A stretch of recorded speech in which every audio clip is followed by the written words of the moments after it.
Hello, and welcome to day 129 of the live daily guided meditation series for ourselves and the world. Thank you so much for being here. Thank you for continuing to share your love with the world that sorely needs it, for continuing to do this really important anti-racism, self-development, and healing work. We will get started in just a moment and give everyone a chance to get in here.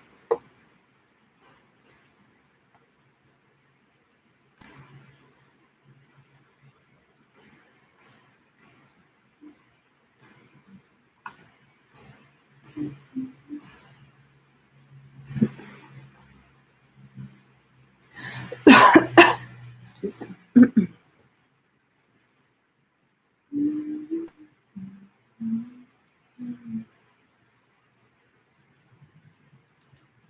All right, we are going to get started. So I have a quote once again from Austin Channing Brown's book, I'm Still Here, Black Dignity in a World Made for Whiteness. And she writes, and she's talking about a situation where there is a white man yelling at her, a Black woman, about issues he doesn't know anything about. So she writes, I knew more than that man did about all the things he considered himself an expert on. Black boys, the hood, the nonprofits working on issues of crime, poverty, and education.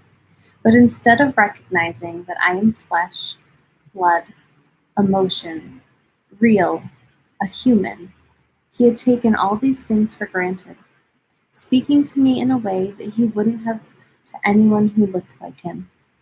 This is partly what makes the fragility of whiteness so damn dangerous.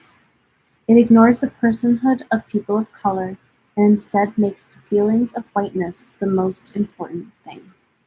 It happens in classes and workshops, board meetings and staff meetings, email and social media. But it takes other forms too. If Black people are dying in the street, we must consult with white feelings before naming the evils of police brutality.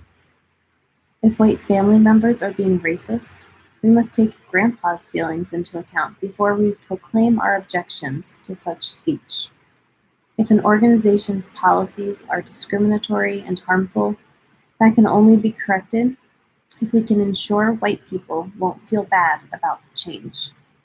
White fragility protects whiteness and forces Black people to fend for themselves. So I want us to think about this today, how so even just if we're looking at this movement as it's happening right now, all of the protests are seen through a white lens and what's acceptable to white people. It's not seen from a greater lens. We're not looking at them as people that deserve rights. We're looking at it, the vast majority of people are looking at it from a property standpoint or a not all cop standpoint or this or that. And it's a much bigger issue than that. And we really need to consider in our meditation today how we contribute to that. In what ways are we upholding whiteness? In what ways are we starting to dismantle it? So we're going to close our eyes and start breathing.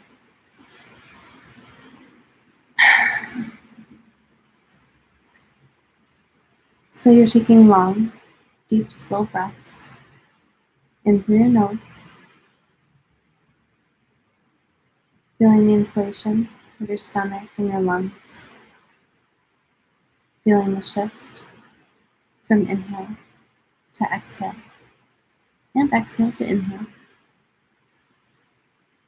and then allowing your breath to leave your body with an audible sigh.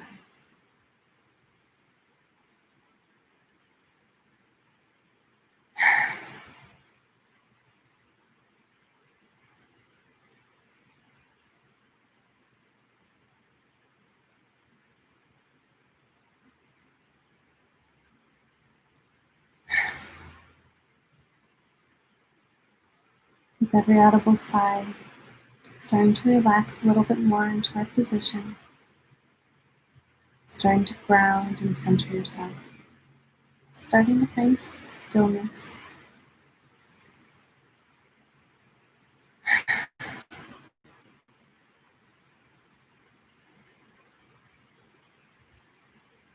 Just tuning into your body for a moment, feeling any body sensations you may be experiencing. Noticing any judgments you may be having about those body sensations.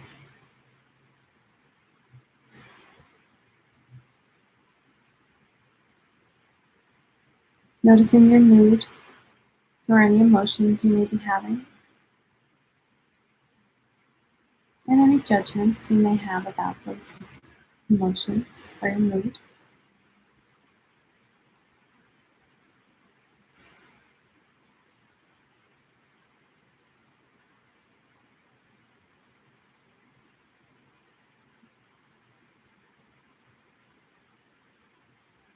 Noticing any thoughts you may be having, any triggers, any parts of your story that keeps going around your head, and any judgments you may be having on these thoughts or stories or triggers.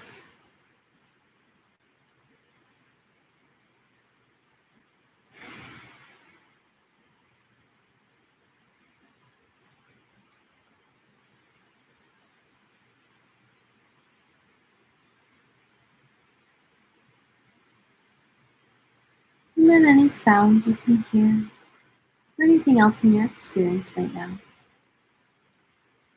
Just noticing them, and noticing any judgments you may be having about them.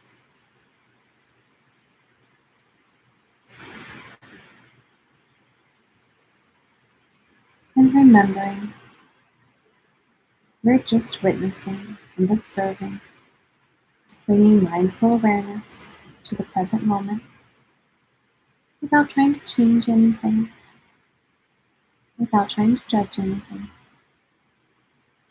If we find ourselves judging it or trying to change it, just going to witness that. You are the consciousness. You are the observer. You are the one who hears loud noises from my chair.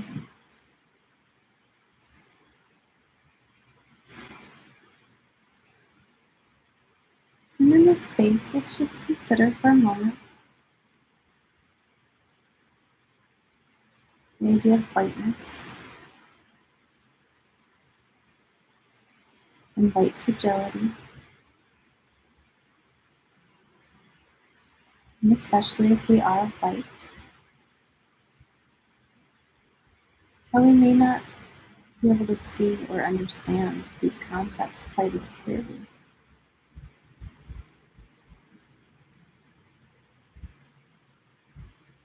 We often have blind spots when it comes to ourselves, to things that are ingrained and programmed into us.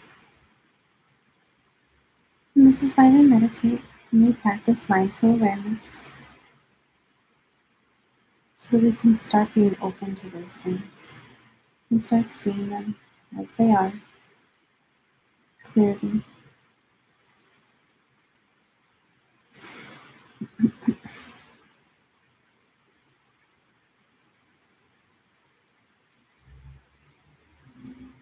And consider in what ways you may have in the past or currently do hold up this idea of whiteness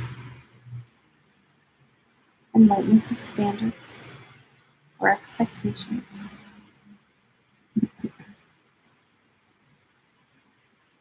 And also considering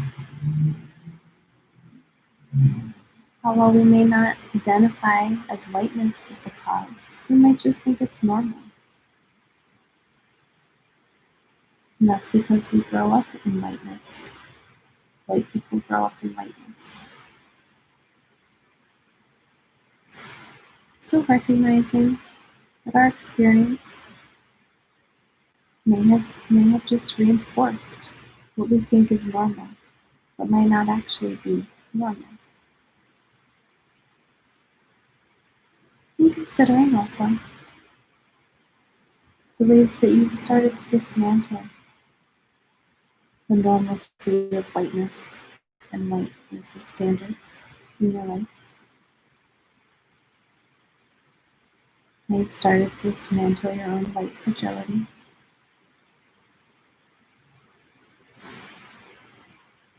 Creating space so that we can learn more about ourselves and the world. So that we can create a healthier, happier, more just and equitable present future world for all of us. We'll continue to consider this. For now, I'd like you to just think of a place that feels really good to you.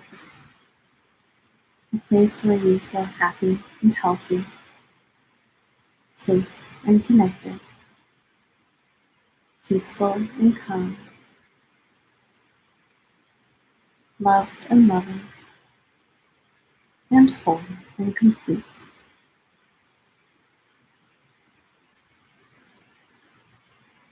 Remembering that this place that you're thinking of is just a shortcut. It's a way to get you into a higher vibration, back in touch with your heart, your spirit, your soul, and your divinity. And that it's always accessible to you, whether you're meditating or not.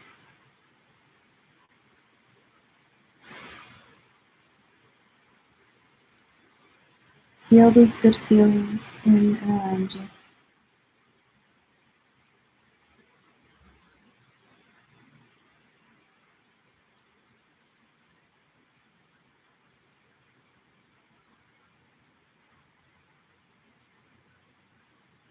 And with every breath in, your heart rate will grow and expand,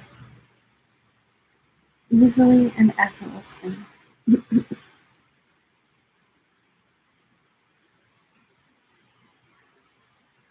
Filling the whole of your chest, and then the whole of your body.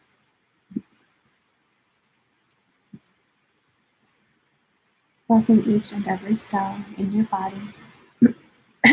Excuse me. With your love and your divinity.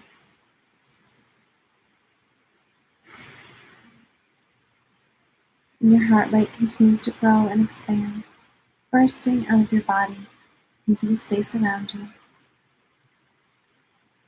Filling your home, your place of work, or wherever you may be right now. Blessing this space and every living being in it with your love and your light.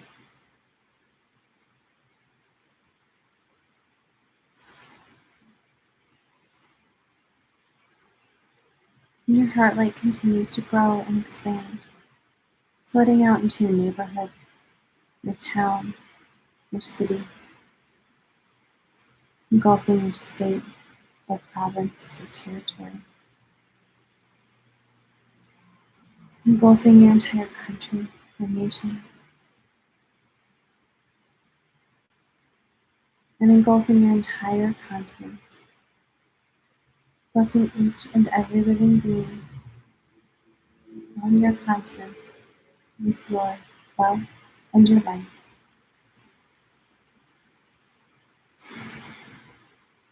And your heart light continues to grow and expand deep down into Mother Earth, connecting you with her wisdom, her abundance, and her harmony. As you bless her with your love and your light, bringing you into resonance with one another.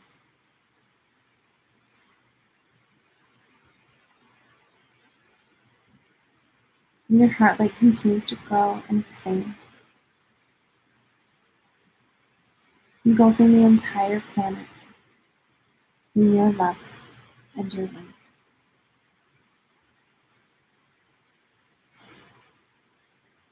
Blessing each and every living being, each and every person, each and every group of people, each and every government, business, organization, institution, system, policy, each and every plant and animal, and especially those who are struggling or suffering, hurting or in pain right now, including Black, Indigenous people of color, the LGBTQ plus community, and everyone affected by the COVID-19 and the behavioral explosion. They may all be surrounded in love.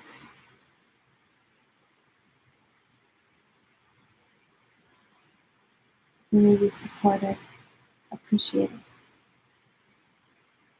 divinely guided. They may know justice, equity, and equality, peace, and more love. And together, we make the strong intention that we will both live in and create a world, a present, and a future that is more loving, more healing, more just, and more equitable for the highest and greatest good of all.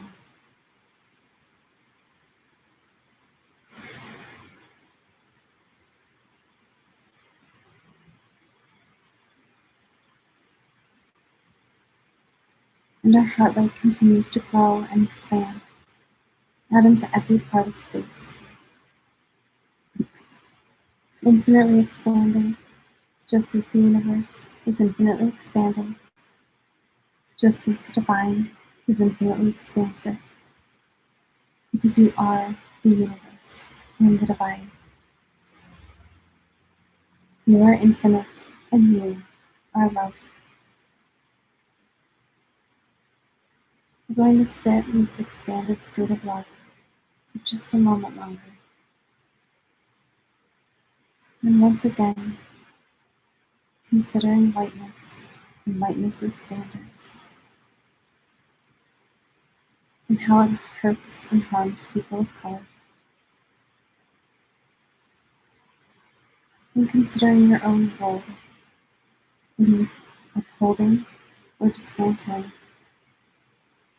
whiteness's standards, harmful standards.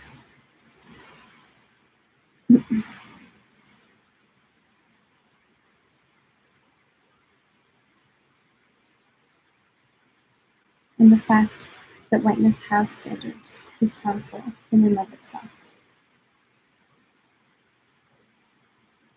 And allowing this love we feel to provide clarity and openness to us. Because this is a journey of self-discovery. This is a journey of self-healing and self-development.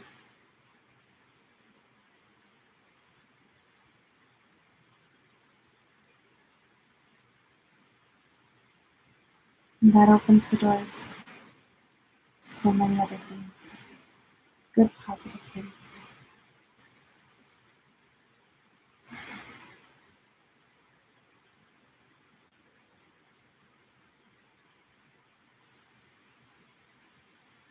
And stay in this space for however long you like. And start taking a few deep breaths, knowing you take this knowledge and understanding and new perspective with you.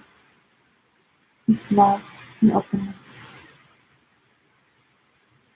As you come back into your body, into your seat, into this present moment.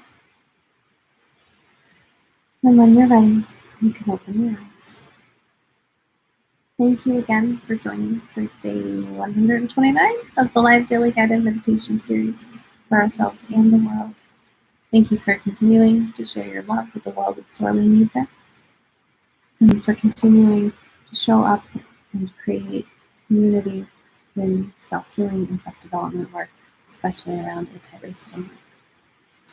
As always, Black Lives Matter, you matter, and together we are changing the world for the better. Have a wonderful rest of your day.